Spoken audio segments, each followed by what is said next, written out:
కన్ను తెరిచి అడుగు వేయాచి తూచి ఈ చోటి కర్మ ఈ చోటే ఈనాటి కర్మ మరునాడే అనుభవించి తీరాలంటే ఈ సృష్టి నియమం ఇదే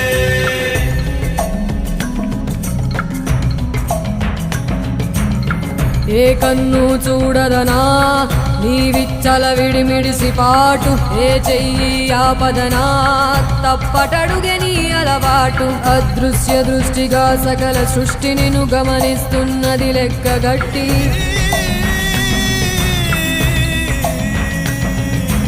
ఎంత బతుకు నీదెంత బతుకువో గుప్పెడు మెతుకుల కడుపు కొరకు ఎన్నాటలు వేటలు అవసరమా మనుజా ఏ మారిక నిన్ను కబళిస్తుంది రమాయదా